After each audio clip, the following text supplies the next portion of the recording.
Hey everybody, it's Brandon, the Weekend Cruiser, coming to you again from CocoCay in the Bahamas. So as you can see, today's weather is not perfect. It is still a perfect island, but the weather here is being a little bit unpredictable. So let's talk about what is the weather like here in CocoCay. What can you expect for your trip to the Bahamas here?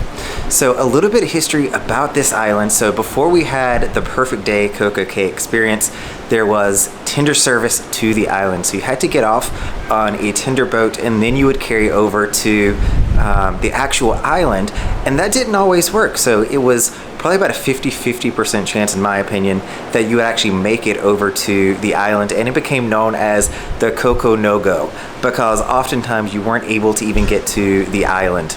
Now with the pier here, you're almost guaranteed to be able to get to the island. So oftentimes, you know, there's not an issue. So even when we have this bad weather, you still have the ability to get off and go to the island. There may be, if the wind's coming from the wrong direction or the weather is just really bad, the ship may not be able to dock, but for the most part, you're gonna be able to get off and still enjoy whatever kind of weather you have. Let's talk about the seasons here. So the best season for you to come is gonna be November to April in those winter months.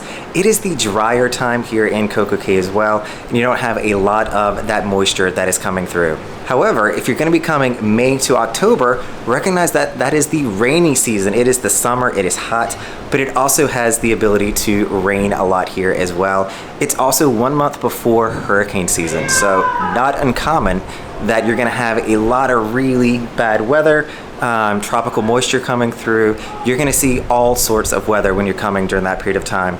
So if you're coming on a weekend cruise and you're coming during what is that rainy season, make sure that you're checking the weather right before you get on to the cruise ship.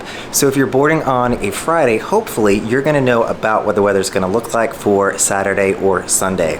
If it is looking like it's gonna be bad weather, go ahead and start making some plans on how you can occupy your time and how you can still have a good trip.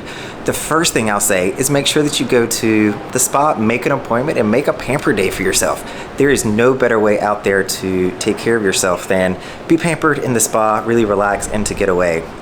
Make sure that you're bringing some games. You know, if you think of classic cruising, you think of those card games that are out there that you play with your friends in the Viking Crown Lounge or maybe at the R Bar, the library, lots of great places where you can play those cards.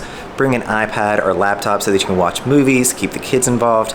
Just stay positive and don't let it ruin your experience. You are only here for 3 days and 4 nights. You want to make sure that you're going to enjoy every bit of your vacation while you're here. In the comments, leave me a few notes on what you might do to occupy yourself while you're coming on a cruise.